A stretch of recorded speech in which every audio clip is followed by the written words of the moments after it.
Hello students, how are you? Hopefully you all are well. Today we are going to study the first lesson of the class 6. This is a Stellar English book. How did he learn to draw? This is a very interesting and funny story and you will enjoy it.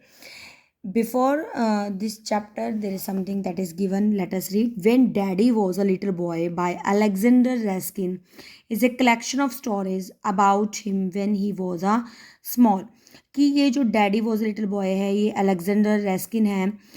ने लिखी है ये story collections इसमें काफ़ी सारी stories हैं जो उन्हीं के बारे में हैं जो वो छोटे थे the stories are very interesting stories इसमें बहुत ज़्यादा इंटरेस्टिंग है रियलिस्टिक हैं फ़नी हैं story you are going to read is quite funny और ये जो स्टोरी आप पढ़ने जा रहे हो बहुत ही फनी है let's begin when daddy was a little boy ठीक है जब डैडी क्या था एक मतलब छोटा बच्चा था ही लव टू ड्रॉ उसको ड्राइंग बहुत पसंद थी and when he was given a box of A coloured pencil he spent all his days drawing और जब भी उसको कोई भी कलर बॉक्स दिया जाता था तो वो कोई ना कोई मतलब कि ड्राइंग करता रहता था ही ड्रू लिटिल आर्स ही ड्रू लिटिल हाउसेस वो मतलब कि छोटे हाउसेस को ड्रॉ करता था each little houses had a chimney हर हाउस में चिमनी होती थी there was a smoke coming out of the each chimney और हर चिमनी में से स्मोक आता था there was a tree beside an each house हर घर के पास एक ट्री होता था there was a bird in each tree और हर बर्ड में ट्री होती थी all the houses were red के कलर के हाउसेज बनाता था वो और all the roof were yellow और रूफ कैसी होती थी येलो कलर की होती थी all the chimneys were black और चिमनीज कैसी होती थी ब्लैक कलर की and the smoke coming out of each chimney was light blue and pink और जो उस मतलब की चिमनी में से स्मोक आता था तो वो किस कलर का होता था लाइट ब्लू और पिंक कलर का all the trees were blue trees कैसे होते थे ब्लू कलर के होते थे instead of the green colour and all the birds were green और बर्ड्स वो ग्रीन कलर के बना देता था ठीक है ना थोड़ा सा अनयूजुअल कि जैसे ये तो सभी को पता है कि जो ट्रीज होते वो ग्रीन कलर के होते वो ब्लू कलर के कर देता था जो बर्ड्स है कभी ग्रीन कलर में नहीं होती है तो वो ग्रीन कलर में कर देता था yellow sun shone in the lavender sky lavender क्या होता है लाइट पर्पल कलर में मतलब कि वो जो येलो जो सन है वो दिखाता था वो उसमें एक लाइट पर्पल कलर में एक ठीक है स्काई में white moon floated beside the sun और वाइट मून को फ्लोट कर देता था सन के साइड में it was surrounded by gold and white stars और स्टार्स कैसे बनाता था गोल्ड और वाइट कलर के it was a pretty picture but every one who saw it said where do you ever see blue trees and green birds picture तो थोड़ा pretty होती थी लेकिन सभी ये कहते थे कि तुमने कहाँ ये ब्लू कलर के ट्री और ग्रीन कलर के बर्ड्स देखे हैं जो कि सही बात भी है and little daddy would say in my picture लेकिन वो लिटिल डैडी कॉन्फिडेंटली कहता था कि इन माई पिक्चर मेरी पिक्चर में तो देख ही सकते हो अगर नहीं देखे तो तुमने कहीं मेरी पिक्चर में देख लो before little daddy started in school he thought he knew how to draw very well और जैसे ही मतलब कि लिटिल डैडी ने स्कूल में जाना शुरू किया तो उससे पहले वो सोचता था कि वो जो ड्राइंग है वो बहुत अच्छे से ड्रॉ कर लेता है but every one at school thought differently लेकिन स्कूल में सबने डिफरेंटली ही सोचा he drew so poorly that his teacher never said a word to him कि वो इतना पुअरली ड्रॉ करता था इतना बैडली ड्रॉ करता था कि उसके टीचर ने कभी उसे नहीं बोला कि ये ठीक है दैट्स नो गुड या स्ट्रेट इन द लाइन मतलब कि कोई वर्ड ही नहीं बोलता था बल्कि जब वो औरों को ये बोलता था कि अच्छा है अच्छा नहीं है स्ट्रेट करो लाइन अदर बच्चों को बोलता था but he never even said there is no good to little daddy लेकिन वो कभी भी उसे कुछ नहीं कहता था डैडी को कुछ नहीं बोलता था as he pass little daddy desk जैसे कि टीचर उसका लिटिल डैडी के डेस्क के पास जाता था लुकड एट हिज ड्राइंग और अपनी उसकी ड्राइंग की तरफ देखता था तो his face would become all पकड़ पकड़ का मतलब क्या होता है जैसे फेस बनाना होता है ना फेस बना देते हैं हम थोड़ा सा तो उसको हम क्या बोलते हैं पकड़ बोलते हैं ये थोड़ा सा मतलब कि हाँ टाइटन करना दिया हुआ है इसमें ये देखो यहाँ पे Titan the skin of the face until small fold appear मतलब कि जब हम फेस बनाते हैं मेन मतलब you would think you would just beaten into a lemon और मतलब कि तुम ऐसे मतलब ऐसे लगता था कि जैसे मतलब कि लेमन को निचोड़ देते हैं ना ऐसे वो कैसा बन जाता है तो इस तरीके से some of the girls felt sorry for little daddy और कुछ मतलब फिर लड़कियों को बिल्कुल भी अच्छा नहीं लगता था कुछ गर्ल्स को उनकी क्लास की when the teacher turn the back जैसे टीचर टर्न करते थे बैक साइड तो they would quickly draw something in the little daddy drawing book तो वो उनकी जो मतलब कि ड्राइंग में थोड़ा बहुत कुछ ड्रॉ कर देती थी they try to do their worst और वो भी उसको और वर्स्ट कर देती थी but no one could draw as badly as little daddy लेकिन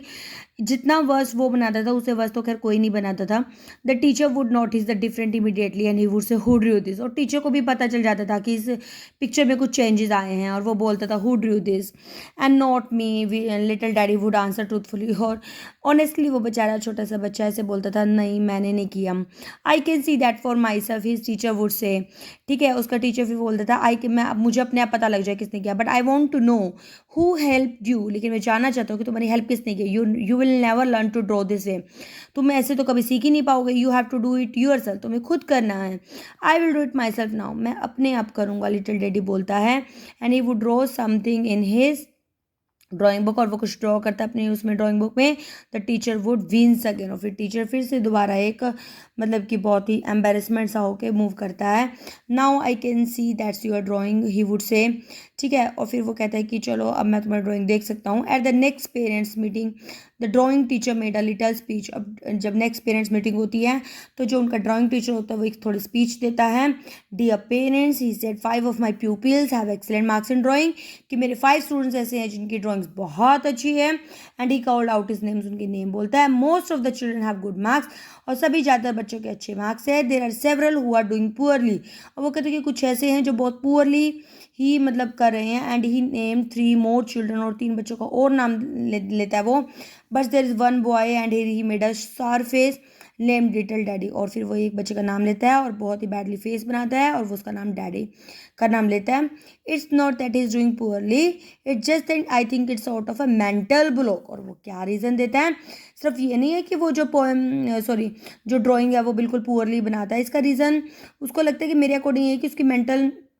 प्रॉब्लम की वजह से हुआ, मेंटल ब्लॉक हो गया, उसका माइंड जैम हो गया है, उस वजह से वो कर रहा है। Something that previous him from learning how to draw, और जो उसके माइंड में कुछ ब्लॉकेज हो गया है उसकी वजह से वो क्या करता है, वो मतलब कि ड्रॉ नहीं कर पाता है, उसको पता नहीं लगता कैसे करना। ग्रैंड मा एंड ग्रैंड पा वर वेरी डिसअपॉइंटेड, और जो ग्रैंड मा और ग्रैंड पा जो होते हैं वो बहुत बड़े डिसअपॉइंटेड हो जाते हैं। Still it was the honest truth, लेकिन वो एक ऑनेस्टली ट्रूथ था ना। Years pass, daddy graduated from school, और बहुत ज़्यादा ईयर पास हो जाते हैं, डैडी ग्रेजुएट कर लेता है स्कूल से, उसकी 12th क्लास हो जाती है। And then from college, college से भी। In all this time he would only learn to draw a cat, लेकिन अब तक उसे सिर्फ क्या आती है, एक कैट ड्रॉ करना ही आता है। But any children can draw a cat, लेकिन कैट करना ड्रॉ कोई बड़ी बात थोड़ी है, कोई बच्चा भी ड्रॉ कर लेगा। Even a little child, daddy very envious of them, और उसको मतलब जेलसी फील होती थी डैडी को। And because their cats are much better than his, और उसकी कैट मतलब कि उनकी कैट उससे ज़्यादा बेटर होती थी। He did one see an artist, उसने एक आर्टिस्ट को देखा। Who drew as purely as it, उसने एक आर्टिस्ट को देखा वो भी उसकी तरह बहुत गंदा ही बनाता था जैसे वो बनाता है। बट देन मैन सेड, लेकिन जब उसने मतलब कि मैन ने क्या कहा, this is how I see this face, यहाँ से कुछ मिस तो नहीं हो गए, बिकॉज द कैट्स, यहाँ से he did one see an artist, हाँ ये ठीक है बता दें मैं, ठीक है यही है। तो मैन क्या बोलते हैं, क्या रीज़न देता है कि जो वो पुअरली बनाता है। This is how I see the face, कि ये वैसे ही है जैसे मैं फेस देखता हूँ, ट्रीज एंड हॉर्स, कि जो मैंने बनाया है। And this is how I draw them, कि जैसे मुझे लगता है मैंने उसे बना दिया। ये भी अच्छा रीज़न है कि जैसे हमें लगता है कि इसका फेस ऐसा होना चाहिए तो ड्राइंग वैसे ही बनाएंगे ना। What a pity little daddy never thought of saying that to his drawing teacher, और इस बहुत ही मतलब कि अच्छे से मतलब कि ब्यूटीफुल लाइन्स के साथ एंडिंग हो जाती है कि ये जैसे उस आर्टिस्ट ने आंसर किया कि जैसे अब वो फेस देखना चाहता है, जैसे ट्री देखना चाहता है, हो थिंग वैसे उसको ड्रॉ कर दिया। लेकिन उसके पास कभी ये आंसर आया ही नहीं कि वो अपने ड्राइंग टीचर को बोल देता, क्योंकि वो भी तो कह सकते थे ना कि मुझे ट्री अगर ग्रीन अच्छे लगे तो ब्लू अच्छे लगे तो मैं ब्लू ही बनाऊंगा, बर्ड्स ग्रीन है तो ग्रीन बनाऊंगा, ठीक है। तो लेकिन उसको उस टाइम में ऐसा नहीं आया, तो इस तरीके से स्टोरी एंडिंग हो जाती है। लेकिन at the end of the story I would like to say this thing कि ऑल चिल्ड्रन आर इमेजिनेटिव, ठीक है, ऑल चिल्ड्रन आर क्रिएटिव, मतलब इट इज़ देयर ओन मतलब कि way to present the things. ये नहीं होता कि भाई ये अच्छा नहीं कर रहा, वो अच्छा नहीं कर रहा, मतलब कि वी शुड अप्रिशिएट, हमें अप्रिशिएट तो करना ही चाहिए हर बच्चे को। अब वो टीचर का भी एटीट्यूड मुझे तो गलत लगा कि वो फेस बना रहा है, उसे फेस नहीं बनाना चाहिए, उससे क्या होता है बच्चा डिमोरलाइज हो जाता है, ठीक है। ठीक है, वो टीचर और बच्चे से मतलब कि अच्छा नहीं बना रहा था, लेकिन फिर वो जो उसका रिएक्शन था कोई भी वर्ड ना बोलना, तो according to me that was not a good, ठीक है। तो होपफुली अपने स्टोरी को इन्जॉय किया होगा कि बच्चा देखो कि किस तरीके से ड्रॉ कर रहा है। तो अगर आपको स्टोरी थोड़ी सी भी इन्फॉर्मेटिव लगती है तो प्लीज़ लाइक और कमेंट करना ना भूलें। शेयर तो आप कर ही रहे हैं, उसके लिए बहुत बहुत थैंक यू। मिलते हैं नेक्स्ट वीडियो में एक नई स्टोरी के साथ।